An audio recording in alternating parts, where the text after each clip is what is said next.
নমস্কার দর্শক বন্ধু, আমি আদি অঘরি শ্রী প্রদীপ ভাই। আজকে আমি আপনাদের প্র্যাকটিক্যাল দেখাতে চলেছি পুতুল তন্ত্র। আপনারা প্রচুর লোকের কাছে শোনেন যে পুতুল তন্ত্রটা কি, কিভাবে এর ইউজ হয়।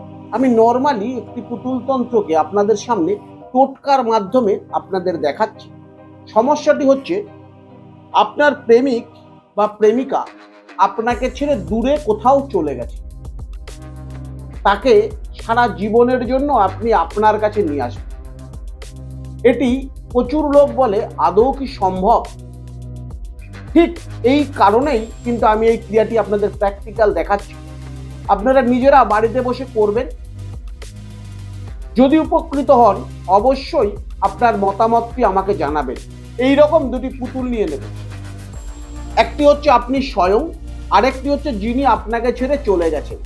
এই দুটোর মধ্যে দুজনের ছবি লাগাতে হবে এবং কি করতে হবে, যে মন্ত্রটি আমি বলছি, এই মন্ত্রটি বলতে বলতে দুটো ছবি লাগানোর পর দুটো পুতুলকে একসঙ্গে করে এই রকম একটি সাদা সুতো এবং যে চলে গেছে তার একটি বস্ত্র নিতে হবে। তার বস্ত্রটিকে পুতুলের ওপর এইরকম ভাবে পেঁচিয়ে দেবেন।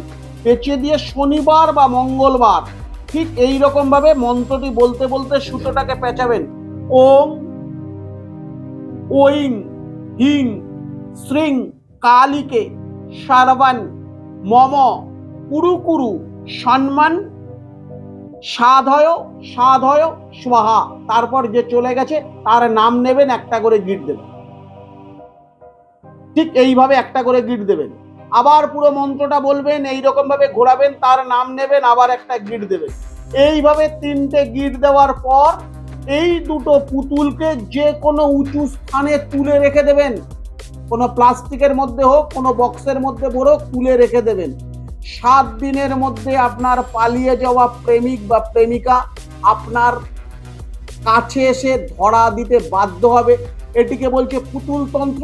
আমি একদম নর্মাল এটিকে ছোট করে একটি টোটকা রূপে আপনাদের দেখালাম। এই পুতুল দিয়ে অনেক বড় বড় ক্রিয়া করা হয় এবং প্রত্যেকটি অমাবস্যায় আমি তারাপীঠে করে থাকি।